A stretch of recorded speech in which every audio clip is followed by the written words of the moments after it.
le sens global, mais je vais quand même, comment je peux dire ça, pointer le fait que euh, matériellement, de mon point de vue, le Cameroun et les Camerounais de manière générale, on va dire le peuple camerounais de manière générale, ne pourra devenir un peuple réellement que après la fin. Quand je dis la fin, ce n'est pas juste la fin physique dans le sens de le décès ou bien non, la fin dans le sens d'une révolution qui ferait disparaître l'ovulatisme en fait. Sinon en fait, on tourne en rond et on produit juste, on va juste avoir des ovulatistes, même si c'est des ovulatistes d'autres communautés et pas spécialement de non-bamiliques, en tout cas des ovulatistes, mais juste non-bamiliqués. Il y a même des ovulatistes bamiliqués aujourd'hui. Que ce soit les mômes gens de Dieu et les autres, ils sont là. Après tout, comment il s'appelle, le président du Sénat, c'est bien Monsieur Nia Dufenji, et qui sur le papier, si en cas de décès du président actuel, c'est lui qui devrait être le président de la transition jusqu'aux élections d'après la constitution camerounaise. Après tout. Et pourtant, il voit bien tout ce qui se passe. Et il n'en parle pas. N'est-ce pas? Il n'en parle pas. Et même on va dire l'élite financière, en tout cas une certaine frange de l'élite financière issue de la communauté bamiliquée est quand même ovulatiste, dans le sens de elle soutient le pouvoir actuel. D'accord? Donc, en fait, c'est l'ovulatisme qu'il faut faire disparaître, en réalité. Et pour qu'on ait véritablement, un pays, en tant que tel, deux, des relations même intercommunautaires apaisées, parce que c'est l'ovulatisme qui crée et qui nourrit les tensions. D'accord? Et qu'on ait enfin aussi que ce besoin ou cette nécessité de faire les salamalek et autres auprès de certains pour pouvoir exécuter, comment je fais ça, se donner le droit d'exister alors que nous sommes des citoyens comme tous les autres. Mais en fait, si cet ovulatisme disparaît, mais en fait, beaucoup de problèmes seront réglés pour avoir enfin une république, une vraie république. C'est-à-dire une république égalitaire, une république où il n'y a pas une personne qui est au-dessus de l'autre et où les intérêts du peuple camerounais dans son ensemble sont au centre de la gouvernance. Mais si on pense que c'est juste le fait d'avoir un bamiliqué, par exemple, à la magistrature suprême qui fera que ça va disparaître, c'est faux. On se trompe. On se trompe et lourdement. Tant que les ovulatistes sont là, ils vont mourir, même parmi des bamiliqués, et qui ont même soit des origines directes bamiliquées, ou même qui sont, on va dire, métissés, comme on pourrait dire, bamiliqués et autres. On aura toujours la mentalité ovulatiste et ça ne produira rien de bon pour la communauté dans son ensemble et pour le pays dans son ensemble. C'est ça ma vision des choses par rapport à ça. Joseph Ouonaki dit lui-même qu'un Bamileki ne sera jamais président dans ce pays. Un Bamileki étudie jamais. Je pense que son père était Bamileki. Bon, ça, je ne sais pas, parce que ça, c'est des légendes, c'est des légendes, mais on n'a jamais vu son père. On ne sait pas qui est vraiment son père. Je pense que lui n'a pas vraiment connu son père. Voilà, donc c'est ça le problème. Le problème de ces trucs-là, c'est que comme personne ne sait, j'ai déjà entendu cette histoire, mais personne ne sait vraiment, et personne n'est vraiment allé chercher. Donc j'ai du mal un peu avec ces histoires. Tu ne vois pas par exemple comment s'appelle Obama. Lui, il a dit qu'il a un grand-père. Il s'appelle... Il a un nom bamileke qu'il a toujours caché. Et ici, c'est encore... Ça fait partie des choses que Master décrit, là. C'est-à-dire, il n'arrive pas à affirmer. Il a mis le nom en avant, le nom Obama en avant. Et il a caché son... J'ai oublié son nom bamileke. Il a un nom bamileke. Oui, et de tout, et la preuve, tu vois, c'est là la preuve de ce que je disais. Et pourtant, il a un peu et on a bien vu, on le voit bien, la bave aux lèvres quand il attaque Kanto, ou bien quand il attaque d'autres. Et qu'il fait la promotion. Ce sont les ojulatistes, et c'est ça que je dis c'est l'esprit ojulatiste qu'il faut faire disparaître du Cameroun. Si on ne fait pas disparaître cet esprit, c'est ce que je disais que même ce n'est même pas le mélange ou les mariages interethniques qui vont faire que ça va disparaître. C'est l'ojulatisme qu'il faut détruire. En fait, il faut que nous récupérons réellement le Cameroun. L'UPC doit récupérer l'indépendance que voulait l'UPC. Oui, c'est l'UPC qui doit gagner. L'UPC doit gagner la guerre, doit regagner la guerre idéologique. La guerre, je parle de l'UPC, pas l'UPC en tant que parti d'aujourd'hui, mais l'UPC, l'esprit de l'UPC de 55, c'est lui qui doit gagner la guerre idéologique, morale, politique et autres au Cameroun pour qu'on ait la paix en réalité. Et à cause de tout ça, et c'est encore une preuve de la bamiphobie, qu'un monsieur comme Obama arrive à s'affirmer comme étant nana. Voilà. Et ils sont pleins comme lui, hein. Ils sont pleins comme lui. Ils sont pleins comme lui. Ce n'est pas, malheureusement, je vois certains jeunes qui pensent que c'est en faisant du métissage et interethnique que la haine va diminuer. C'est très faux. Très, très faux. Très, très faux. Alors, Mister, tu as parlé d'une bataille idéologique. Est-ce que c'est pour cette raison que le président Maurice Kamto avait rejoint le Manidem, a voulu que le Manidem porte sa candidature? Je pense qu'il y avait une forme de symbolique là-dedans, oui. Je pense qu'il y avait une forme de symbolique là-dedans, et d'autant plus que le premier congrès, en tout cas le premier bureau officiel de l'UPC était à Douala. Il y a une forte symbolique là derrière. Et je pense que c'est aussi pour ça qu'il a rejoint le Manidem, qui était la recréation, la refondation de l'UPC pour essayer de contourner. D'ailleurs, la preuve, regarde comment l'UPC, qui pourtant a été vidé de sa substance, idéologique, militaire et autres, dans le sens, on va dire qu'il n'est pas le premier parti d'opposition aujourd'hui au Cameroun. Regarde comment l'UPC est quand même divisé constamment en presque 3 factions jusqu'aujourd'hui.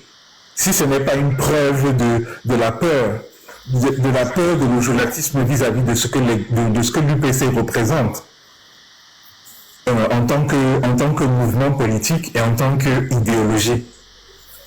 C'est pas pour rien. Ce n'est pas pour rien que les ojulatistes, l'UPC, même si on dit quoi, bon, le professeur Jean Baïbek, que par ailleurs, moi j'aime bien beaucoup. Ça veut dire que pour moi, si c'était pas Kamto et qu'on avait laissé Baïbek, j'étais prêt à voter Baïbek sans regarder même, sans réfléchir. Parce que j'ai pu écouter ses prises de position, j'ai pu écouter sa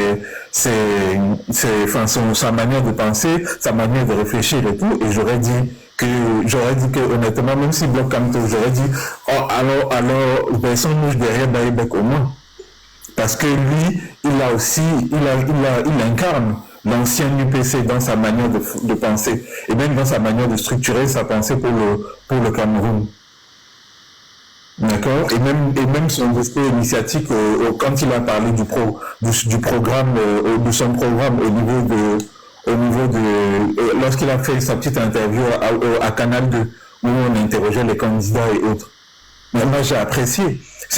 Bien sûr, ma préférence était pour le professeur Kamto parce que c'est l'opposant numéro un. Mais je savais que pour moi, si c'était pas lui, c'est Baïbek pour moi. On va dire le moindre mal. Mais regarde l'énergie avec laquelle ils se sont appliqués quand même. Et pourtant, Baïbek, ce n'est même pas un extrémiste comme on pourrait penser. Comment ils auraient qualifié le professeur Kamto d'être. Et regarde, ils ont bloqué sa candidature quand même. Parce que l'UPC, ce que ça représente en termes idéologiques, c'est l'opposé complet de l'ojulatisme. Et le RDPC, c'est l'ojulatisme. L'UNC, le RDPC et autres, c'est l'ojulatisme. Leur idéologie, c'est l'ojulatisme. C'est le lambertonisme ojulatiste, si on peut même aller plus loin. C'est ça. Et c'est ça qu'il faut éliminer, en fait. C'est ce socle idéologique qu'il faut éliminer. Si on élimine et on éradique complètement l'ojulatisme, je peux vous garantir que ce pays, en moins de 20 ans, ce pays deviendra la première puissance économique et première puissance même du continent africain. L'énergie que les Camerounais ont de manière générale, dans les choses qu'on est capable de faire. Un petit pays, on parle souvent un peu vulgairement du football, mais le football est quand même un symbole de beaucoup de choses. Un petit pays qui n'est même pas dans le top 10 des pays les plus peuplés du continent africain, est pourtant quand même 5 fois champion d'Afrique. C'est pas rien. C'est pas rien. Mais il faut détruire l'ojulatisme pour qu'on puisse atteindre notre potentiel plein. Tant que nous sommes sous-gouvernés par les ojulatistes et l'ojulatisme, on ne s'en sortira pas. Peu importe comment on va faire. C'est ça la réalité. Donc le combat pour moi, il est là. Il faut remarquer que tous ceux qui ont soutenu, tous ceux qui ont épousé l'idéologie politique du président Maurice Kamto ont été écartés, y compris Aboubakar Sidiki, Abdourahmane Baba, tous ceux-là ont été écartés. Ce régime n'a pas envie de prendre un seul risque. C'était vraiment écarter qui pouvaient leur poser des problèmes. Il ne fallait pas une potentielle alternative. C'est pour ça que les 11 footballeurs là, franchement, c'était un match perdu d'avance. Ce sont des figurants ce sont des figurants pour la plupart. Maintenant, moi, je vais vous livrer juste mon analyse de la situation d'aujourd'hui, la situation politique aujourd'hui, après le fiasco du Conseil constitutionnel et autres. La réalité objective pour moi, c'est que oui, aujourd'hui, ils considèrent que les candidats actuellement présents encore en liste ne sont pas une menace pour le jolatisme. D'accord? Et ils ont même des alliés à l'intérieur des soi-disant opposants. Ils ont des alliés. On ne va pas les citer, on les connaît. Ils se connaissent eux-mêmes et on les connaît. On les connaît très bien. Mais au-delà de ça, je pense que ils perçoivent bien qu'il y a un danger. Qu'il y a un réveil qui est en train de s'opérer au sein même des populations. Ils le savent, ils le voient. Ils le voient quand à l'intérieur même de soi-disant le socle granitique et tout. Est-ce qu'on pouvait imaginer que quelqu'un issu de ces régions-là pouvait un jour parler ouvertement et dire qu'il est opposé aux ojulatistes? Non, c'était inimaginable il y a 10 ans.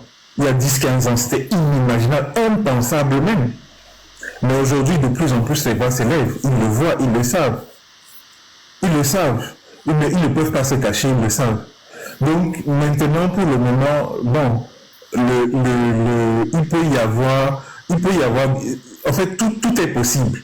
Tout est possible. Maintenant, la vérité, c'est de voir parmi ceux qui se sont désolidarisés du système, est-ce qu'il y en a qui ont véritablement le courage de rejoindre entre guillemets, la lutte pour la fin de l'ojulatisme, qui est vacillant, ou est-ce qu'ils veulent juste renégocier leur place à l'intérieur du système? Il faut croire. Et je peux le dire avec, bien que mes chiffres ne sont pas fondés sur des mathématiques assez dures, mais je peux dire qu'à 90%, ce sont des menteurs, ils font une tromperie au peuple. Ils sont en train de nous vendre quelque chose qui n'aboutira pas. Parce que quand tu regardes des gens qui, à 2-3 mois des élections présidentielles, décident de quitter, entre guillemets, parce que je pense pas qu'ils ont quitté le système, de se positionner en tant que les opposants. Et en plus, on regarde leur comportement, le comportement qui suit, on ne voit pas qu'ils sont vraiment dans un combat réel, un changement réel. Ils sont plus certes, ils ont des mots d'opposants, mais ils sont plutôt flatteurs. Ils ne dénoncent pas certaines choses. Parce que si vraiment, par exemple, pour prendre certaines personnes, Saturoma ou bien Bello Bamangari étaient vraiment intéressés par un changement réel au Cameroun, c'est-à-dire faire quitter ces gens-là, je pense qu'il devait vraiment s'intéresser à la question de la liste électorale nationale. Celui qui ne s'intéresse pas à cette question interroge beaucoup. Parce que cela veut dire qu'il ne sait pas où il va. Cela veut dire qu'il ne veut pas que le jeu soit suffisamment équilibré, même comme ça ne peut même pas être totalement équilibré. Mais suffisamment équilibré pour qu'il puisse compétir et être sur les gagnants. Je me permets de t'interrompre juste très très rapidement sur ce que tu viens de dire. Si tu le permets, si tu pas de souci, Oui, merci. Juste dans la ligne de ce que tu dis, je comprends tout à fait cette critique. Je vais la qualifier simplement de légaliste dans le sens de on est peut-être trop influencé par le professeur Kamto dans cette logique. Ce que moi je vois ici, c'est que la brèche qui peut s'ouvrir ici, c'est la brèche d'un rapport de force. Et c'est peut-être pour ça que de leur point de vue, du point de vue que ce soit de Chiroma et Bello Maigari, qui sont les poids lourds du truc, on va dire de la liste finale, qui sont les poids lourds véritables de la liste finale, ce que moi je pense, c'est qu'il y a une possibilité d'un rapport de force qui est en train de s'établir. Ce qui expliquerait pourquoi, en fait, ils ne sont pas en train de réfléchir à la liste. Est-ce que la liste électorale est correcte? Ils savent qu'elle n'est pas correcte. Ils ont été tous les deux ministres pendant au minimum 15 ans pour Chiroma et plus de 20 ans pour Bello. Ils savent déjà que la liste là n'est pas correcte, qu'elle est remplie de tout, ils connaissent toutes les fraudes et tout du système ojolatiste. Leur problème n'est pas de corriger la liste. Leur problème, c'est d'établir le rapport de force véritable, étable pour le truc. Et c'est là où moi ma question se pose. C'est est-ce qu'ils sont dans la logique du rapport de force final, du final showdown comme on dit, avec les ojulatistes, et qui sont prêts à aller après le 12 octobre au combat avec les ojulatistes, ou est-ce que en fait c'est juste une position de renégociation de leur prébande? Et c'est là la question par rapport de force. C'est-à-dire, s'agit-il d'un rapport de force électorale, c'est-à-dire le nombre de personnes qui me suivent, ou bien il s'agit d'un rapport de force de se dire au lendemain de ce jour, peu importe ce qui va se dire, je vais contester les élections et je vais rentrer. Voilà. C'est ça? Pour moi, c'est ça le baromètre qui me permettrait de savoir si une personne est effectivement dans la logique d'opposition ou pas. C'est-à-dire que s'il est capable de dire que si on ne proclame pas les vrais résultats, je bloque le pays, ok. Là, je vais dire que, ok, il est dans la logique d'une opposition véritable. Mais s'ils ne sont pas s'ils sont juste dans la logique de renégocier leur position, vous verrez qu'ils vont très rapidement, surtout à l'approche du truc, se coucher ou bien. Permets-moi de dire juste une phrase. Chris Atiroma fasse une sortie et demande et réclame les 120 000 noms que les Camerounais retirés dans la liste. Seulement ça, vous allez observer. Oui, s'il fait ça, oui. Par exemple, mais Mr. C, c'est déjà un début. Ce serait un début, effectivement. Bon, je veux dire, même s'il faut entrer dans un rapport de force, il faut quand même avoir le peuple derrière toi. C'est-à-dire, il faut quand même te rassurer qu'il y a une certaine masse critique qui t'accompagne et qui pourrait dire, bon, ok, on est derrière lui. Lorsque tu ne poses pas ce genre d'action, ça ne permet pas au peuple du changement de te suivre de manière réelle, quoi. Donc moi, je pense que s'ils sont vraiment dans une vision de rupture, ils auraient posé des actes très clairs qui permettraient de le voir. Et si c'est qu'on me dit que c'est une stratégie qu'ils sont en train de faire, mais au lendemain des élections, ils vont entrer dans la rupture, je dirais que si déjà dans leur stratégie, ils ont peur de s'affirmer, je ne pense pas qu'au lendemain des élections, ils auront assez de force pour s'affirmer. Parce que qui dit un rapport de force à ce niveau, comme tu l'expliques, ça veut dire qu'il faudrait qu'il soit, ça veut dire qu'il ne compte pas en réalité sur le peuple alors, pour pouvoir faire ce rapport de force. Parce que s'il comptait vraiment sur le peuple, il fallait donc poser des actes qui permettent à ce que la grande partie de ce peuple-là, qui veut réellement le changement, s'associe et se dit, ah, on essaie d'éliminer peut-être notre champion, mais à travers eux, on peut vraiment faire un changement réel. Donc, s'ils ne posent pas ces actes-là, nous ne pouvons pas nous identifier à eux. Et ça veut dire que le rapport de force qu'il y aura après, si même ces élections ont lieu, ne pourra pas être efficace, puisque ils auront perdu une partie du peuple qui ne se sentira peut-être pas concerné. Et surtout que les autres, on va dire, 9 espions, ou bien 8 espions, ça dépend. Les figurants vont certainement jouer le rôle en faveur de celui-même qui les a envoyés compétir.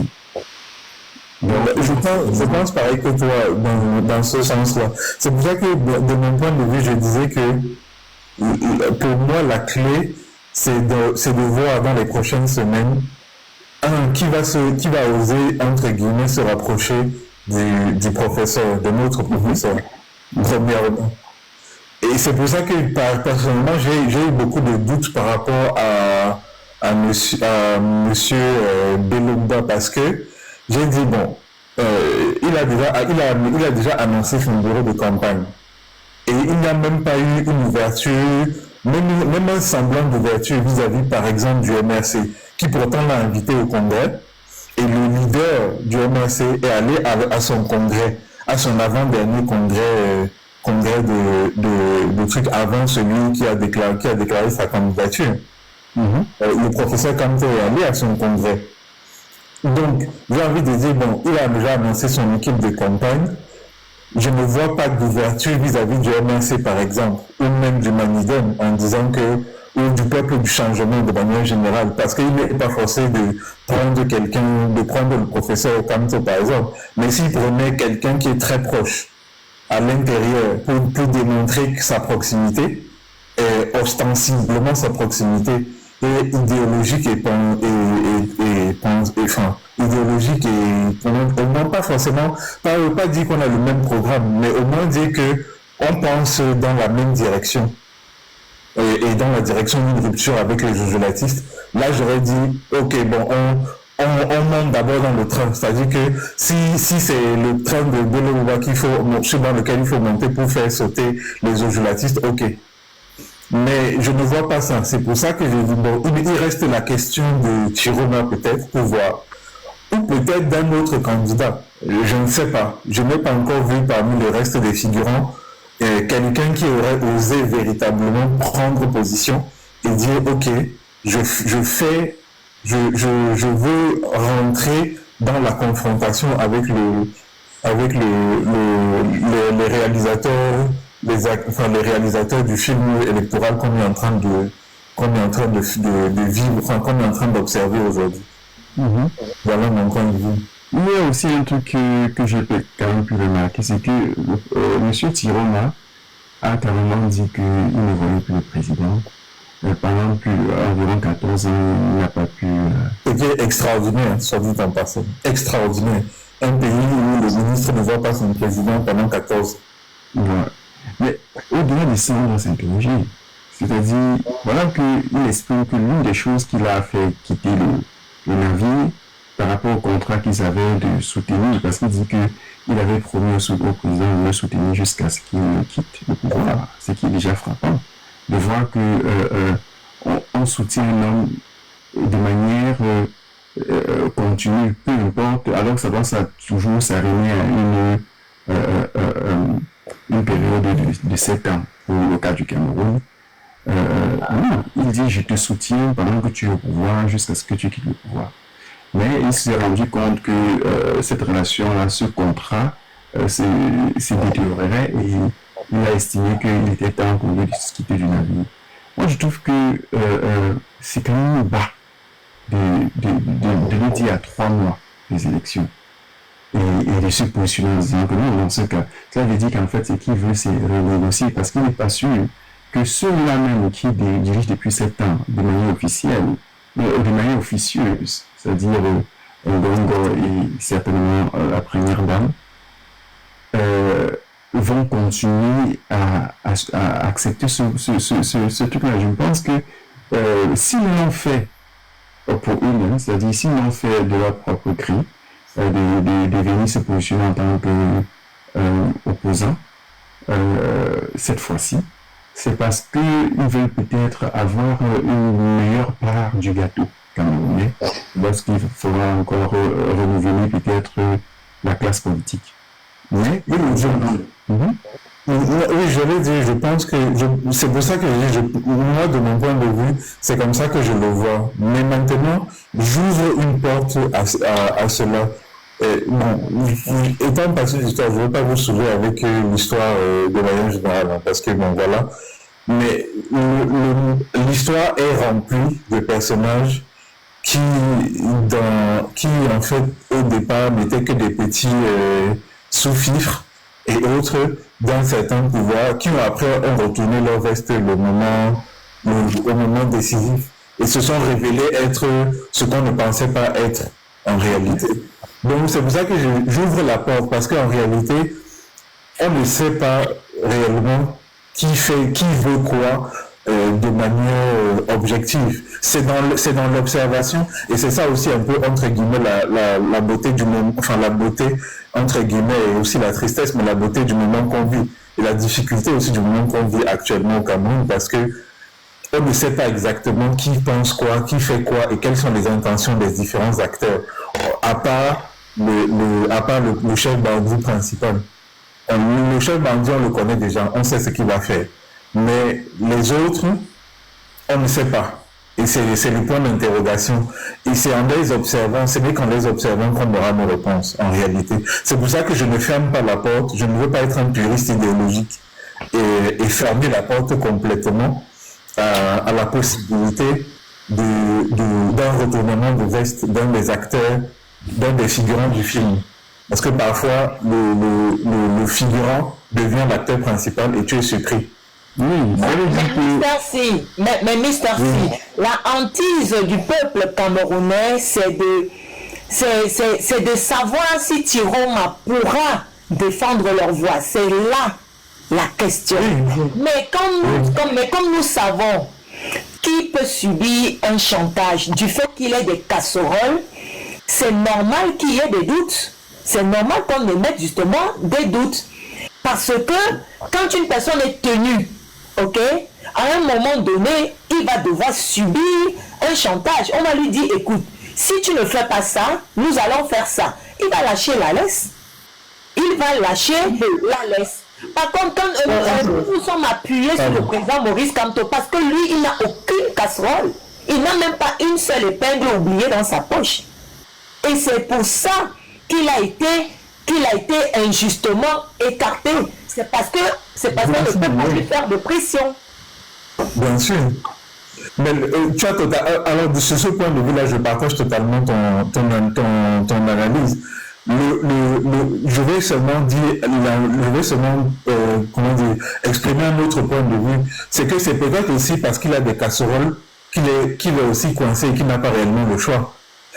Aussi, c'est-à-dire que vu qu'il est coincé et qu'on sait qu'il a des casseroles, maintenant il peut être aussi dans la position du lion enragé, qui est du lion blessé, enragé, qui est dos au mur. Et là maintenant qui saute à la gorge de tout le monde. C'est là où j'ai dit, bon, c'est-à-dire observons et regardons ce qui se passe. Et s'il nous prouve et qu'il nous fait des ouvertures et qu'il nous démontre que oui, je suis prêt à aller au bout, quoi qu'il m'en coûte, bon, ne lui fermons pas la porte. C'est ça que je vais dire par rapport à ça. Surtout comme celui qui va être prêt à défendre le peuple. Nous sommes quand même en dictature. Hein. Tu peux être un lion, avoir des dents, mais seulement des dents en bois. Nous sommes en dictature. Oui, bien sûr. Ça, c'est clair. Donc, il y a énormément de choses. Énormément de choses. Et moi, je me dis, quelqu'un calme comme Beno Bouba, peut-être que c'est aussi... Peut-être que son calme, c'est du fait qu'il soit beaucoup plus sérieux que l'autre qui s'agite ou bien. Bon, Beno Bouba, de manière naturelle, a été toujours un homme très tempéré. Il a le calme qu'on reconnaît par exemple à Laurent Esso. C'est en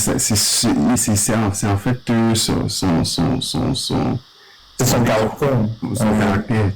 Donc, pour moi, je ne vois pas ça comme un indicateur. Ouais. Mais bon, je vais dire, parmi ces deux-là, bon, ils peuvent me surprendre, mais je peux tout simplement leur dire que c'est leur dernière carte qui sont en train de jouer devant le peuple camerounais. Et de toute façon, c'est clair. Non. Ouais.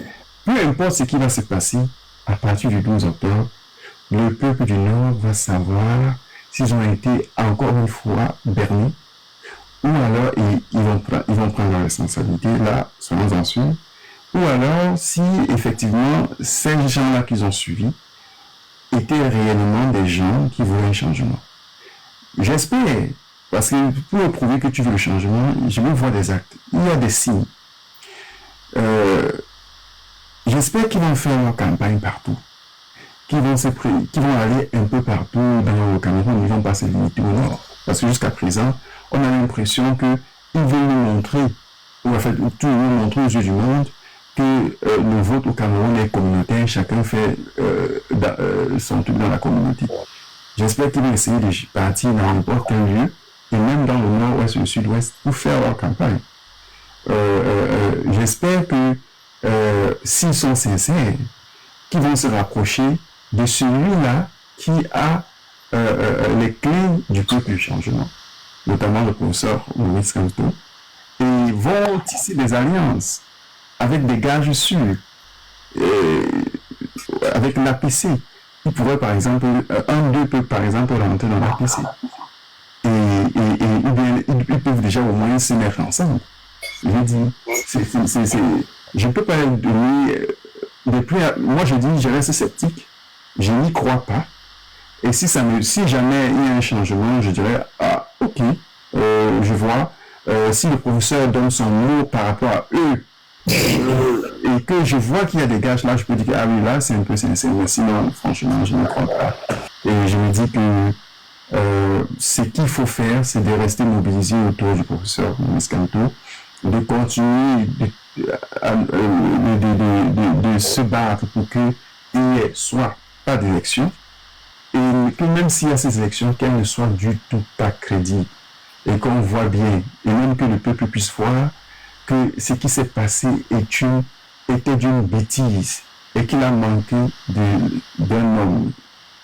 Et ensuite, qu'on puisse continuer en lutte jusqu'à ce qu'on puisse retrouver la réelle liberté que l'UPC originaire a toujours voulu, l'UPC de l'UPC de nos parents. Parfois descendant, il ne faut pas être de ceux que... Parce que nous sommes quand même là pour édifier les Camerounais, il ne faudrait pas être de ceux qui fuient le feu pour aller se jeter dans le ravin. Premièrement, est-ce que vous pouvez vous poser la question à savoir quelle était la teneur de la discussion d'Issa Chiroma avec l'ambassadeur de France, premièrement. Ok? Et puis, deuxièmement, pourquoi depuis lors qu'il a démissionné, n'est-il pas toujours entré dans l'APC? Mais veut justement opérer en solo. Mais il se met à l'écart de l'APC et du Manidem, il appelle le président Maurice Kamto. Vous ne comprenez pas qu'il y a quelque chose qui tombe par rond? En solo et en sourdine, c'est ce que je viens de dire, c'est-à-dire de tout ça ne tombe par rond. Il devait déjà, avant toute chose, entrer dans l'APC pour démontrer au peuple camerounais, pour montrer sa crédibilité. Il devait avant toute chose, s'il avait même besoin de s'adresser au président Maurice Kamto, tout d'abord entrer dans l'APC et on voit le reste après. Mais est-ce que vous pensez qu'en ayant rencontré l'ambassadeur de France, il n'a pas eu quelques, je vais dire un peu quelques recommandations ou alors quelques injonctions en disant tu peux tout faire, tu fais tout ce que tu veux, mais nous ne voulons pas avoir affaire au président Maurice Kamto. C'est pour ça que j'ai dit, nous sommes encore pour le moment, j'observe tout simplement une comédie. Nous sommes à un mois et 12 jours des élections. Ce mec-là, il ne fait que, on appelle ça l'effet de paille. Il ne démontre rien du tout. Il ne dit rien de manière formelle et explicite. Il n'est pas encore au bon endroit. Il est là, il s'agite, on ne comprend pas. Donc, moi, je ne sais pas, moi, il ne faudrait pas, dans la soif du changement, qu'on puisse faire tout et n'importe quoi. Le plus important aujourd'hui, étant donné que nous sommes dans une impasse, il n'y a pas d'issue, c'est d'empêcher cette mascarade électorale de se tenir. C'est tout, hein? C'est tout, récupérer notre souveraineté. Sinon, on ne sait pas, nous naviguons en eau trouble. On ne sait même pas qui sont ces gens-là, ces candidats du non, on ne connaissons rien du tout. Ils n'ont pas de programme politique. Ils n'ont même pas de... je veux dire, ils n'ont même pas de programme politique. Ils pouvaient même seulement rassurer le peuple en disant simplement, écoutez, je vais reprendre le programme politique du président Maurice Kamto. Ça devrait être assuré plus d'un, n'est-ce pas? J'ai vu les... Ce n'est pas moi de lui donner ses conseils. Il y a autant de choses. Même le minimum, il n'a pas encore fait. Le minimum. J'ai vu quelques ébauches de programmes, on va dire, de points importants, on va dire, du programme de campagne. Il y en a quelques-uns. Mais comme j'ai dit, les vœux pieux, comme on connaît la phrase, les promesses de campagne n'engagent que ceux qui y croient au départ. Mais ce qui compte pour moi, ce qui va compter véritablement pour moi, c'est le rapprochement physique et comme tu as dit, c'est-à-dire soit, par exemple, entrer de manière définitive dans l'APC ou bien faire un rapprochement d'appareils. Ce n'est pas si compliqué que ça d'appeler, bon, même si tu as peur de te rapprocher de Kamto lui-même, qui est on va dire la bête noire suprême des ojulatistes, il peut toujours se rapprocher du MRC même. Et si on veut même aller sur le terrain de la fraternité, c'est un de ses frères qui est à la tête du MRC, même si idéologiquement ce n'est pas la même chose exactement. Ça peut être un terrain un point de départ pour nous montrer déjà que ok. Mais surtout, ce que moi je pense, c'est une vraie imbrication des appareils de campagne. Parce que je ne croirais pas à oui, non, vraiment, le peuple du changement, on est avec vous de tout cœur. Ça, là, je ne suis pas dedans. Parce que ça ne veut rien dire. Être de tout cœur, même Paul Biya lui-même, sur ses propres réseaux sociaux, tous les jours, quand il publie, lui-même, il est pour le changement. Si on regarde les trucs qu'il publie, par les gens de son équipe de campagne publique. Et lui-même, il est pour le changement. Je veux dire que si c'est ici, c'est bien comme ça. Donc, ce n'est pas pour... Voilà. Les hommes changent rarement. C'est quand même celui-là qui a regardé droit les Camerounais dans les yeux et dire la femme et son bébé dans le grand nord, là, c'était au Oui, voilà. Et celui-là même qui avait regardé Vanessa Tchatchou dans les yeux et lui dit ton bébé, tu sais là où tu l'as mis. Donc, vraiment, il y a beaucoup de choses. C'est pour ça que tout faire culturellement, je suis spécialiste, je n'y crois pas. Si ça me surprendrait, on va seulement me surprendre. Mais moi, c'est ça, c'est ma position est la même que la tienne, afro-descendant. C'est-à-dire que j'ai zéro confiance en eux. Surtout en Tirou, j'ai zéro confiance parce que ce que Masta a rappelé, il l'a fait. Il n'a même pas essayé c'est-à-dire que de prononcer les phrases diplomatiques. Il a quand même eu le courage de dire que c'était au Mali, l'histoire de ce qui s'était passé au nord. Et en plus, c'était dans sa région. Même demander pardon au Camerounais, il n'a pas fait. Il aurait même pu dire il y a des enquêtes en cours, on va essayer de voir, comprendre d'où ça vient, on n'est pas sûr. Mais venir dire que c'était au Mali, regardez les Camerounais, et après 2-3 jours après, on découvre que c'est effectivement au Cameroun. Bon. Et après, c'est pour ça que bon, j'ai pas de confiance en eux. Mais comme j'ai dit, il faut voir. J'adopte la position de Thomas, de Saint Thomas, comme on dit. Ça veut dire, je vais voir pour croire. Le jour où l'un d'entre eux, et ce n'est, comme tu as dit, afro-descendant, ce n'est pas eux où j'ai appelé le professeur Kamto et j'ai eu une conversation de 2 heures avec lui. Ça, on s'en fout de ça. Moi, je ne suis pas dedans. Même si Kamto lui-même, après la conversation, vient me dire de voter pour Chiroma sur cette base, je ne voterai pas. C'est clair. Mais en revanche, si je vois des actes clairs, c'est-à-dire que des actes clairs, de fusion, par exemple, d'appareils, comme tu as dit, rentrer dans l'APC, adopter un programme de combat, entre guillemets, ok. Là, on peut dire, bon, il y a quelque chose. Voilà. Et tout porte à croire que ils avaient déjà le projet de ne pas permettre à Kando de placer sa candidature. Je pense qu'ils ont vu la dimension du professeur, d'ailleurs, après que le professeur soit venu ici sur la place de Paris et a fait un gigantesque... Allô? Oui, on t'écoute. Et a fait un gigantesque meeting. Je crois que du retour du professeur, ils se sont dit, à cette dimension, ce monsieur sera président. Et il fallait donc le contrer. Et moi, je pense qu'ils se sont dit, on doit tout faire pour qu'il ne soit pas candidat. Parce que si on part avec lui aux élections, on aura trop du mal à pouvoir frauder. Et on sera face à un peuple qui aura été acteur de la surveillance et de la protection. Du coup, ils auront la possibilité de mieux se défendre. De ce fait, ils se sont dit, ils se sont dit qu'il fallait à tout prix que si on enlève le professeur Kanto, que les partisans, donc tout le travail qu'il a fait dans le Grand Nord, parce qu'il y a eu un travail gigantesque dans le Grand Nord pour pouvoir, que le NRC a fait. Tout le travail qui a été fait dans le Grand Nord, il fallait donc amener donc les partisans du professeur à avoir un nouveau leader. Et on sait que dans le Grand Nord, en général, les gens il y a un vote communautaire, ça peut se comprendre. Bon, du coup, ils se sont dit, si Bello Bouba et Issa Thiola, qui sont en fait nos deux amis avec qui nous avons des partenariats de gouvernance, sortaient du système, se positionnaient comme des opposants tels que moi avant, et ensuite on fait retirer la candidature, je pense que les gens du Grand Nord, à défaut de chuter, à défaut d'avoir comme eux, vont prendre certainement ces gens-là. Et en réalité, ils n'ont pas fait une mauvaise analyse. Parce qu'on a vu quand même que beaucoup de gens ont basculé. Ils se sont dit, comme c'est comme ça et que le professeur n'est pas là, nous allons partir vers... c'est surtout dans cette zone-là.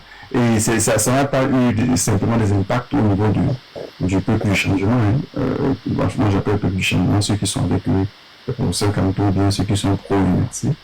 Mais ça a aussi eu des impacts même dans le PCRN. Beaucoup qui étaient dans le PCRN, on comprend qu'ils étaient dans l'opposition, ils étaient là, mais parce qu'en fait, Bello Issa Thiola a été déjà conquis par le pouvoir.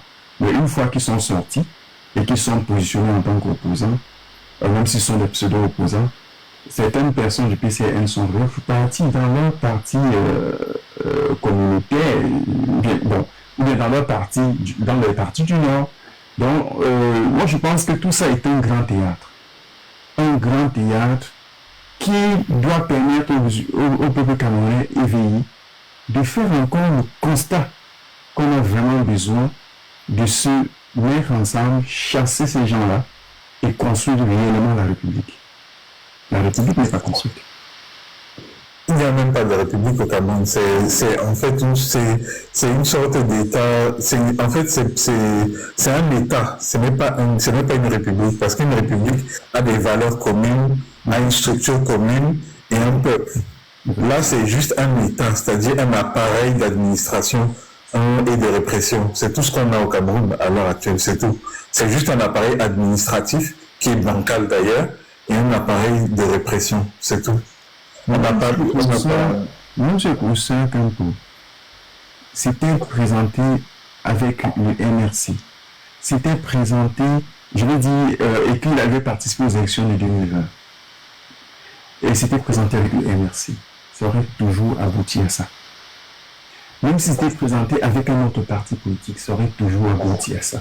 Comme j'ai souvent envie de dire, même s'il était le candidat du RDPC, on doit le faire barrage. Comme pour montrer qu'en fait, il n'y avait pas d'autre issue que de l'enlever. Tout ce qu'ils avaient, c'était la peur de la réaction du peuple avant. On a envoyé le monsieur Mounes, que Dieu seul sait quelle sera la fin pour cet homme. On a envoyé le monsieur Mounes commencer à préparer le peuple à ne pas tenter de sortir. Il a tenu un discours, il s'est appelé pour une autre fois, il s'est appelé shérif. Bon, on est quitté de Mounex à shérif. Je suis le shérif. Chacun doit pleurer chez lui. Personne doit pleurer à haute voix, des trucs comme ça. Un discours vraiment tellement faible pour un ministre, un malade mental. Et on laisse faire. Même les chanceliers ne parlent pas devant un peuple musulman. Incapable parce qu'à tout, celui qui essaie de parler s'est fait complètement broyer. Il faut être peut-être un homme politique pour avoir au moins l'audace de parler sur les plateaux de télévision et quand tu écoutes moins. Mais quand tu n'es rien, tu ne peux pas parler. Et c'est terrible. Ils ont donc vraiment intelligemment pensé à détruire le professeur Campo. Et moi je dis ceci. Pourquoi les élections ne doivent même pas se tenir? Parce qu'en réalité, le plan est certainement plus vaste. Il est question de détruire le MNC et l'APC. Je ne pense même pas que pour les législatives, ils ne vont pas nous faire un blocage, un barrage. Ou même peut-être prolonger encore. Donc, ils ne sont pas là parce que ça sera un rapport de force aussi efficace. Parce que si on partait, on les laissait faire le truc là, aux législatives, on peut ramasser tous ces postes de députés là. Mais en réalité, ça ne peut pas marcher. Ça ne peut pas marcher parce qu'ils vont tout faire pour empêcher le MRC de se positionner. Donc, pour qu'il y ait un réel changement au Cameroun, il faut simplement boycotter ces élections. Et ça dit vraiment, il faut travailler sur le boycott de ces élections, où ça ne se tienne pas et qu'on réfléchisse ensemble de manière consensuelle à sortir de cette crise-là. Bon, là où je comprends tout à fait le point de vue. Maintenant, c'est sur les actions que je suis un peu moins favorable. Je pense au contraire, en ce qui concerne le boycott des élections. Comme j'ai dit, l'élection présidentielle, c'est une mascarade. On le sait déjà et tout. Donc, le résultat en tant que tel, c'est-à-dire que le résultat qui sera proclamé le 12 octobre, de toute façon, n'est pas crédible. Ce n'est même pas un truc. C'est-à-dire que si ce n'est pas un nom autre que Paul Biya, il n'y a même pas de chance que ce soit crédible. Mais bon, au-delà de ça, je pense qu'il ne faut pas négliger non plus le fait d'être présent à l'intérieur des institutions. Pas dans le sens de valider la forfaiture électorale, mais dans le sens plutôt de voir que le playbook qu'ils utilisent contre le MRC, qu'ils utilisent contre le professeur Campo, c'est exactement, quand tu disais intelligemment, ils n'ont pas réfléchi. Ils ont juste repris le playbook de 1955. C'est le même playbook. le playbook, ça a été d'abord de bloquer les manifestations de l'UPC. On a tiré sur les manifestations syndicales et autres. On a fait tout un tas de manœuvres. Et après, maintenant, ça a conduit au boycott des élections législatives, justement, de l'UPC, qui a permis après, maintenant, d'écarter complètement l'UPC des institutions en tout cas de fournir la justification idéologique pour écarter l'UPC des trucs. Ce n'est pas pour dire que il faut qu'on aille valider leur forfaiture, mais pour dire qu'en fait, pour moi, de mon point de vue, il faut les combattre partout. C'est-à-dire qu'il faut être il faut être à l'intérieur des institutions et à l'extérieur. Mais ils réussissent constamment à nous cantonner à l'extérieur des institutions. Et c'est aussi un peu la faiblesse, en fait, de notre combat, entre guillemets. Il faut qu'on soit les deux. Parce que si on est à l'extérieur des institutions, très concrètement, on a zéro pouvoir à part le soulèvement populaire. Mais tu penses c'est ça le truc. Pour moi, ce que je veux dire, et je n'ai pas dit, et je ne suis pas en train de dire qu'ils vont nous laisser la possibilité et qu'ils ne vont pas nous combattre. Ils vont nous combattre et férocement. Mais je pense que ce qu'ils espèrent, plus que tout, c'est effectivement le boycott le boycott même des prochaines législatives et autres pour gagner sur le tapis vert, entre guillemets. Ne leur cédons rien. Moi, de mon point de vue, rien leur céder. On va aux législatives, on les combat là-bas, on les combat dans la rue, on les combat idéologiquement, on les combat politiquement, on les combat médiatiquement, on les combat partout, jusqu'à ce que le législatisme tombe. Moi, je faisais plutôt une autre réflexion. Je dis que je ne suis même pas sûr qu'ils vont nous laisser aller aux législatives. Ils ne nous ont pas laissé aller aux présidentielles. Il est possible qu'on ne nous laisse pas aller aux législatives. C'est-à-dire que même là-bas, on trouve un mécanisme pour saboter le MRC et dire que non, vous ne pouvez pas participer. Je veux dire, ils sont déjà certainement en train de penser à ça, de réfléchir à ça. S'ils ont fait ce présidentiel, qu'est-ce qui les empêche de trouver d'autres mécanismes pour les interdire de participer aux législatives? C'est pour ça que c'était pour moi en fait une raison de plus pour dire nous devons tout simplement nous mettre rester debout comme le professeur disait, c'est-à-dire en réalité dans la vigilance et dans l'action pour que ces élections n'aient même pas lieu. Ça c'est franchement mon point de vue. C'est vrai que il faut se faire sensibiliser le peuple. Parce que je pense qu'il faut les combattre à tous les niveaux. Institutionnellement, il faut les combattre à l'intérieur. Même si, oui, ils vont combattre. Tout ce que tu dis là est vrai. Ils vont combattre le MNC jusqu'au bout. Ils vont tout faire. Ils vont tout faire pour disloquer le MNC. Comme ils vont tout faire pour comment je peux dire ça, transformer le MRC en un SDF bis, c'est-à-dire une pseudo-opposition vide de toute substance, qui n'a pas de... le SDF était à l'époque, dans les années 90, dans la position du MRC aujourd'hui. Mais le SDF s'est fait absorber finalement par le système. Bien qu'il ait eu...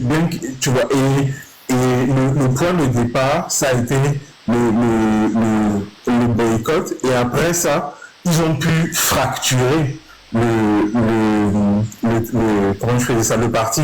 Et après, quand j'ai fracturé le parti, c'est-à-dire le vider de ses militants les plus forts, récupérer certains à l'intérieur du RDPC, et après c'était terminé. Et puis le SDF est devenu l'opposition de convenance. Moi, je pense qu'il faut maintenir l'opposition du combat, être partout dans les institutions, les combattre dans les institutions. Il faut que le peuple camerounais voit des députés MRC du Grand Sud, des députés MRC de l'Ouest, des députés MRC, des conseillers régionaux MRC de toutes les couleurs politiques, du Nord, du Centre, du Sud, de l'océan, etc., etc. Il faut qu'ils les voient. Et tout ceci va contribuer à la fracturation justement de la stratégie anti-IPC, du playbook anti-IPC qu'ils ont ressorti contre le MRC. Je pense qu'il faut fracturer et fragiliser si on regarde l'historique même de toutes les dictatures qui sont tombées, même dans les périodes récentes, c'est la fracture à l'intérieur des forces des piliers de la dictature qui a conduit à leur chute. On a vu la chute de Bachar el-Assad récemment. Après 12 ans de guerre, il avait gagné la guerre sur le plan militaire. Puis après, en 3 jours, son régime est tombé. Après 10 ans de guerre, son régime est tombé. Pourquoi? Parce que les gens qui s'opposaient à lui, notamment les Turcs et autres machins, ils ont trouvé la faille à l'intérieur de son système. Et ils ont fracturé le système et ça a volé en éclats. Donc c'est pour ça que je vais dire que, et ce n'est pas que je suis favorable à ceux qui ont pris le pouvoir aujourd'hui en Syrie, mais c'est pour dire que en fait, le truc c'est de ne pas leur concéder constamment le terrain. On est tout le temps sur la défensive, tout le temps en train de reculer, tout le temps en train de fuir, pas de fuir, mais de refuser la confrontation totale avec eux. Il faut qu'on aille du combat avec eux partout où ils sont. Ouais. Partout. Le peuple doit prendre ses responsabilités.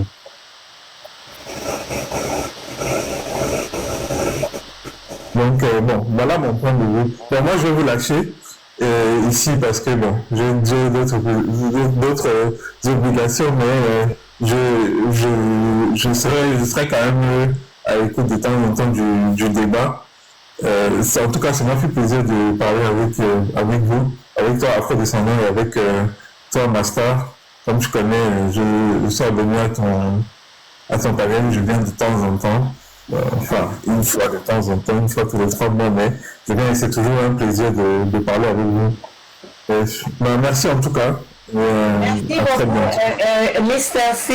Merci beaucoup. Vraiment, c'était un super échange. C'est très édifiant. Parce que vraiment, chacun va devoir, comme on dit, ça nous concerne tous, je veux dire, chacun va devoir donner son avis. Là, pour le moment, nous ne savons pas trop où nous allons.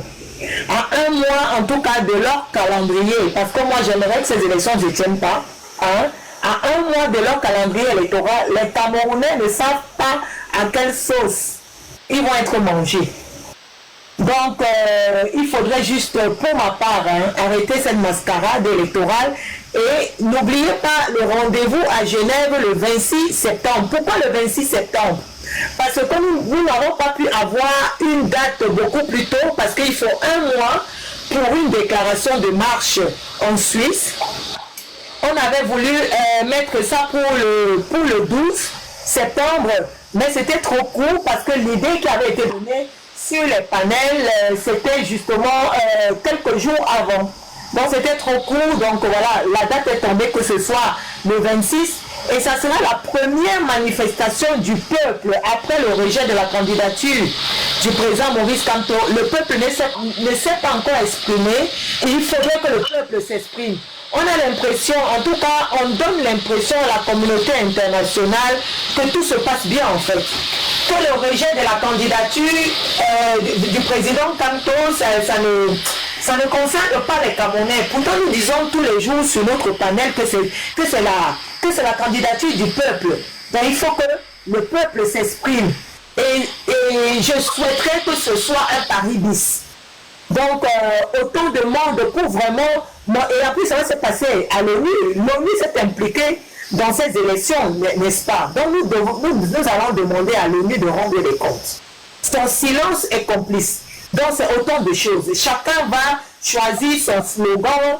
Et puis, voilà, à l'ONU, il faudrait qu'on parle, qu'on crie, qu'on paralyse tout le canton de Genève pour dire les Camerounais ne sont pas contents. Les Camerounais ne sont pas contents. Nous commençons en diaspora parce que si on doit compter sur les Camerounais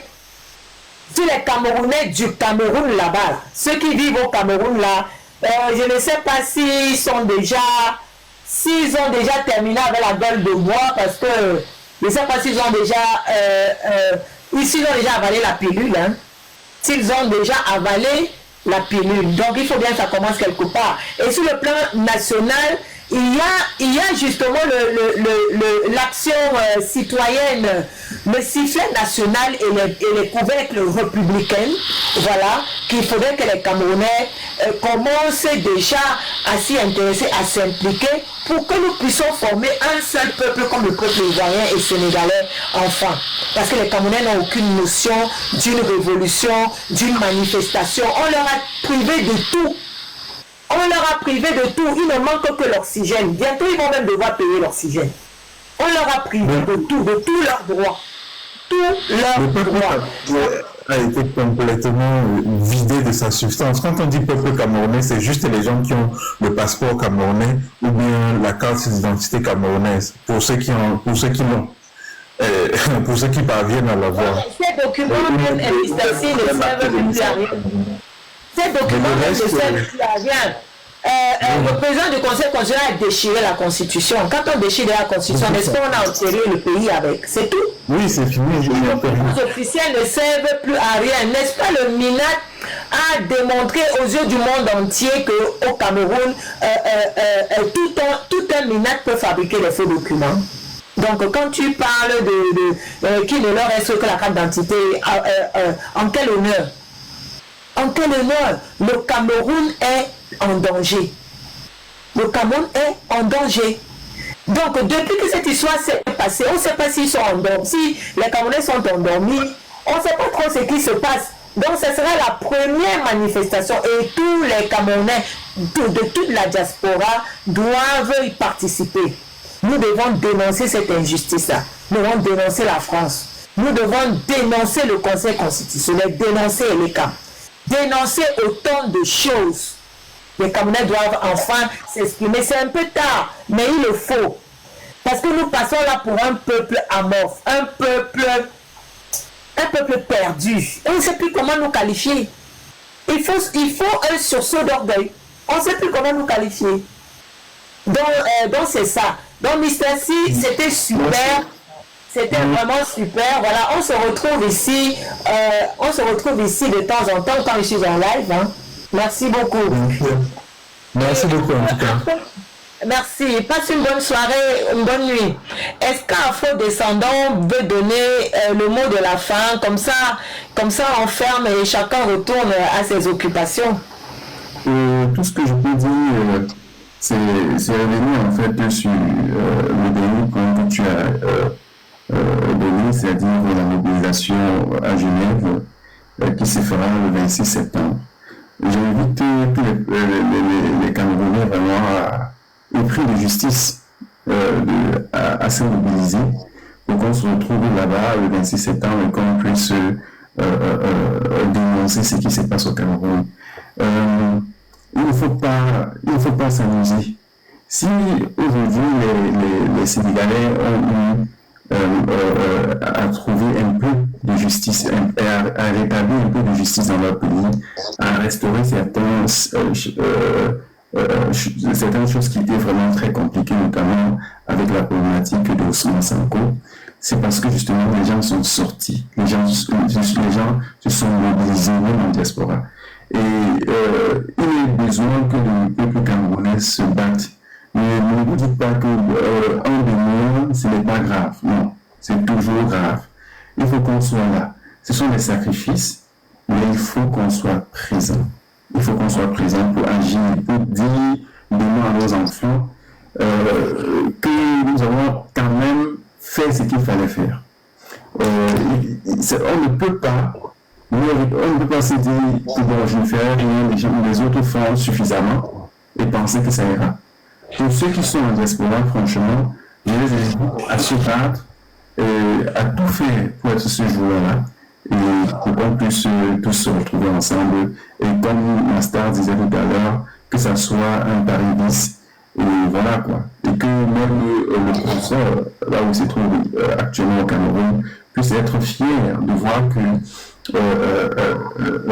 ce peuple du changement, ce peuple de la diaspora, qui est épris de justice, qui veut un réel changement au Cameroun, parce que du fait même des différents voyages que nous avons faits, nous avons avons appris des autres cultures, nous avons appris des autres pays, et nous nous sommes toujours posé la question de savoir, mais qu'en est-il au Cameroun? Pourquoi au Cameroun c'est comme ça? C'est là où vient en fait de cette émancipation-là. Et il est donc besoin pour nous de montrer ça. Ça ne doit pas être que des mots, ça ne doit pas s'arrêter juste au panel. Les panels, c'est bien, ça nous enrichit, mais l'action, comme le professeur disait dans l'urgence de la pensée, c'est quelque chose de primordial. Donc, après avoir théorisé, il est besoin de passer à l'action, et l'action se fera le 26 septembre. C'est ce que j'ai à dire. Et ça me touche énormément ce que tu viens de dire concernant le professeur Maurice Kamto, parce que je ne sais pas dans quel état d'esprit peut-être en ce moment. Je pense qu'il a l'impression, en tout cas c'est prouvé, que le peuple l'a abandonné en fait. Le peuple l'a trahi. Donc il se pose des questions certainement, mais qu'est-ce qui se passe au point où même seulement, c'est-à-dire même renverser une poubelle, ils n'ont pas pu. Mais ok, il y a eu une petite sortie là où certains sont traduits au tribunal militaire, etc. Mais c'est pas ce qu'il attendait du peuple camerounais quand il disait en fait, si vous claquez la bûchette d'allumettes, vous allez tout embraser, les suivants resteront arranger le pays. Donc, ce que tu viens de dire, le président Maurice Kamto doit énormément se poser des questions. Autant de sacrifices, 12 ans de sa vie, 7 ans à être menacé, à être insulté, humilié, au point où, dans la salle même de l'audience au Conseil constitutionnel, il est encore une fois de plus humilié. Quelqu'un lui pointe une arme dessus. L'avocat de l'État lui pointe une arme dessus. Peuple camerounais, vous n'avez pas vu ça? Vous n'avez pas vu votre leader être menacé. Et comme vous ne le voyez pas, et comme les gars comme ils avaient interdit que l'audience ne puisse être filmée, il s'est levé, il allait dire au président du Conseil constitutionnel, j'ai à quelques mètres de moi quelqu'un qui me pointe une arme dessus. On l'a humilié, on a dit tais-toi. On a dit on lui a dit le débat est clos. On lui dit va t'asseoir. Quelle humiliation. Le peuple camerounais n'a pas vu ça. Le peuple camerounais n'a pas vu ça. Il est sorti en vitesse après le verdict. Il n'a donné aucune interview à aucun journaliste. Il a filé droit vers sa voiture. Il est entré. La voiture a démarré en trombe. Il est parti. Et jusqu'aujourd'hui, il est dans le silence. Le peuple camerounais ne se pose pas de questions. Il est où notre leader? Qu'est-ce qui se passe réellement? Pourquoi il ne parle pas? Rien. Rien du tout. Même une sortie, en Belgique, il y a eu des échauffourées. Ça, c'est clair. Et bravo aux Belges. Bravo aux Belges, parce que les Belges ont dit, vous pouvez insulter toute la diaspora, mais pas la Belgique. Oui, il y a eu des échauffourées. Là où moi-même je pensais où ça allait beaucoup pour bousculer, c'est-à-dire à Paris, on a encore rien fait. Mais ça ne veut pas dire qu'ils ne vont rien faire. Ça ne veut pas dire qu'ils ne vont rien faire. Mais le président Maurice Kamto a dit, oh, ça s'est passé en Belgique et tout. Même une gigantesque manifestation, comme on avait souvent vu, la base organisée et tout, cela ne s'est pas encore fait. Donc cette manifestation à Genève, c'est au moins pour dire au président Maurice Kamto, nous t'aimons. D'abord, nous te remercions pour tout ce que tu as fait. Nous t'aimons. Tu as dit tu restes à nos côtés. Nous également, nous sommes ensemble. Tu dis la lutte continue. Nous continuons la lutte avec toi. Pour lui redonner de l'énergie. Pour lui redonner de l'énergie. Il a l'impression d'être abandonné. Il a l'impression d'être abandonné. Donc vous, Camerounais, vous qui avez été le 31 mai à Paris, faites de Genève, et Genève ce n'est pas pour n'importe quoi. Genève c'est à la place des nations, c'est à l'ONU. L'ONU là que vous pointez du doigt en disant ces gens là quand ils viennent dans quelque chose, c'est pour tout gâter là. C'est à cette ONU là que nous allons nous adresser. Un jour ouvrable, hein? Un jour ouvrable, ça tombe un vendredi. Donc chacun va devoir prendre un jour de congé. Nous allons à l'ONU. L'ONU est ouverte de lundi à vendredi. Et nous allons, ça commence à 13h. Nous allons dire à l'ONU que le Cameroun n'est pas la Côte d'Ivoire. Comme les Ivoiriens ont dit que la Côte d'Ivoire n'est pas le Cameroun. Parce qu'en 2011, l'ONU a foutu le bordel en Côte d'Ivoire. Nous allons dire à l'ONU que le Cameroun n'est pas la Côte d'Ivoire. Là où tu es venu poser les pieds, tu as observé comment on a disqualifié, comment on a rejeté la candidature du président Maurice Kamto. Tu n'as rien dit. Pourtant, tu as signé une convention de partenariat technique. Et dans le contenu, d'ailleurs, le président Maurice Kamto, c'est lui qui avait demandé à l'ONU de rendre public le contenu de cette convention. Toute honte but, l'ONU avait publié. Allez relire. Il s'agit là de 11 pages. Allez relire où c'est mentionné que en cas de litige post-électoral ou pré-électoral, l'ONU s'engage à mettre sur pied un tribunal d'arbitrage. Que fait l'ONU en ce moment? Allez lire. Le président Maurice Kamto, quand il dit que l'ONU, le Conseil constitutionnel, vous ont trahi, il sait pourquoi il le dit. Allez lire. Donc l'ONU en ce moment ne dit rien et se rend complice des exactions du Conseil constitutionnel, de l'ECAM. Est-ce que tout le dossier a été transféré à l'ONU? Le président Maurice Kamto fait un point d'honneur à rendre public, en tout cas à faire connaître à toutes les instances ce qui se passe réellement au Cameroun. C'est pour ça que vous avez remarqué que quand il prend la parole, il appelle toujours la communauté nationale et internationale. Donc l'ONU est au courant de tout. L'ONU ne bouge pas. L'ONU ne dit rien. C'est pour ça qu'il a dit que l'ONU vous a trahi. Mais nous, c'est le peuple camerounais qui est souverain. C'est le peuple camerounais qui peut renverser la vapeur. C'est le peuple camerounais qui peut dire stop et qui peut arrêter cette mascarade électorale. C'est le peuple camerounais. Donc nous allons dire à l'ONU de nous rendre compte qu'est-ce qui se passe. Est-ce que l'ONU n'est pas au courant que l'ECAM a enrôlé les enfants de 9 ans dans le Grand Nord? L'ONU est au courant. L'ONU est au courant de tout. Et ceux justement qui veulent aller à ces élections, est-ce que vous avez vraiment la lecture de la chose? Est-ce que vous avez toute la lecture de la chose? L'ONU est au courant de tout, mais nous dit que nous y allons. Le 26 septembre, tous les Camerounais doivent y être. Tous les Camerounais qui sont assoiffés du changement, qui veulent un souffle nouveau pour leur pays, tous les Camerounais doivent y être. C'est trop. Nous ne pouvons pas laisser la France avec l'ONU, parce que qui dit l'ONU là, il y a certains, quand on dit l'ONU là, on peut voir déjà la France.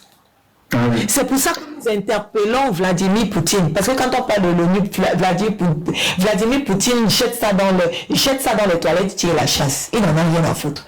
C'est pour ça que nous voulons un rapport de force. La France ne peut pas continuellement piétiner le Cameroun au point où on a déchiré la Constitution. Donc nous allons dire à l'ONU et à la France, stop, reculez. Nous ne voulons plus que vous vous immiscez dans nos affaires. Reculer, c'est au peuple camerounais de choisir son président. C'est au peuple camerounais de choisir son président. Donc les attentistes là, ceux-là qui veulent aller à ces élections-là, mais ils jouent le jeu de la France.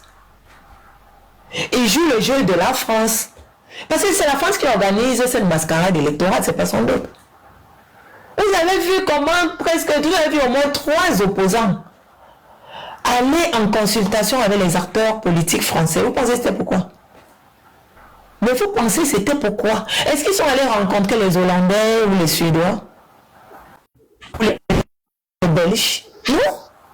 Ils sont tous allés rencontrer les acteurs politiques français. Donc on vous dessine quelque chose, vous voulez d'abord voir le visage hideux du dessin avant de vous rendre compte que vous êtes dans un marasme. C'est la France qui est en train d'organiser tout ça. Et vous avez vu l'ambassadeur aller rencontrer le papier national. C'est la France.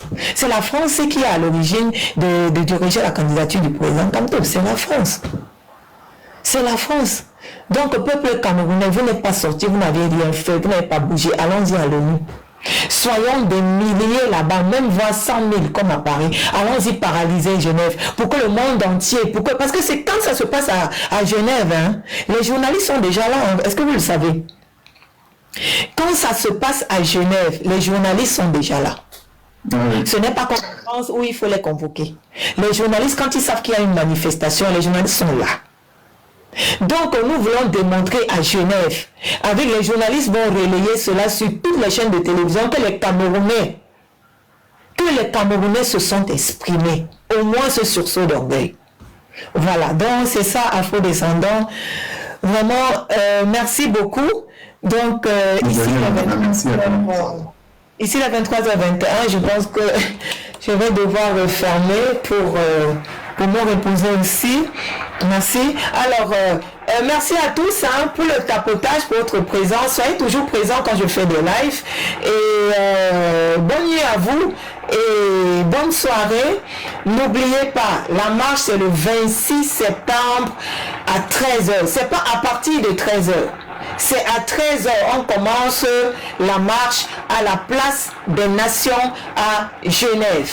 Pour plus d'informations, vous qui venez de partout dans le monde entier, si vous devez passer par la gare de Genève qui est la gare Cornavin, en face de la gare, vous avez un arrêt du tramway. Le numéro 15, vous prenez le tramway, numéro 15, direction Nation.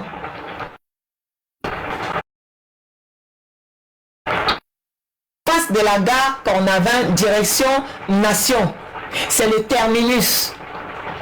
Donc vous allez descendre sur la grande place des Nations. Et pour vos provisions, à l'intérieur de la gare Cornavin, vous avez des supermarchés. En tout cas, un supermarché appelé la Migros. Vous pouvez vous ravitailler là-bas. Si vous voulez de l'eau, ramenez aussi des packs d'eau, hein, parce que voilà, il va faire beau. Ramenez des packs d'eau, ramenez ce que vous avez, parce que quand il y a du monde, il y a la soif. Et à la place des Nations, la première épicerie est environ à 300 mètres à 400 mètres. Donc, pour ne pas vous embêter, quand vous venez directement, réservez vos provisions, ramenez aussi pour les autres des packs d'eau. Voilà, vous pouvez prendre le tram parce que du point A au point B, il n'y a pas d'arrêt. Donc, le terminus, c'est place des Nations. Vous pouvez prendre autant de packs d'eau que vous voulez. Ok? Donc, voilà, vous ravitez à la gare Cornavin. Tram numéro 15, terminus, place des Nations.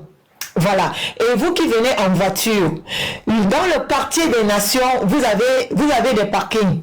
Dans le quartier des Nations, vous avez des parkings, vous avez des places bleues. Des places bleues où on paye par heure. Les places bleues sont gratuites, autant pour moi, excusez-moi. Vous avez des places blanches qu'on paye par heure. Et comme ça, à partir de 13h, vous pouvez aller déjà réserver vos places bleues. Si vous êtes en voiture, vous qui venez par bus, je pense que Flexbus, je pense que Flexbus va vous déposer directement à la place des Nations, parce que les bus arrivent jusque là. Les bus de voyage, hein, pas les bus de transport, les bus de voyage, Flexbus, voilà. Voilà, ça va vous déposer directement à la place des Nations et ça reviendra vous récupérer à la place des Nations si vous avez réservé ce bus-là. Et c'est facile de réserver ces bus-là. Donc, vous pouvez vous organiser. Là-bas, ça a déjà fait autant de marches. Donc, il peut vous renseigner également. Moi, je vous donne ces quelques conseils. Voilà, donc merci à tous. Passez une bonne nuit, une bonne soirée. À tout bientôt. Au revoir.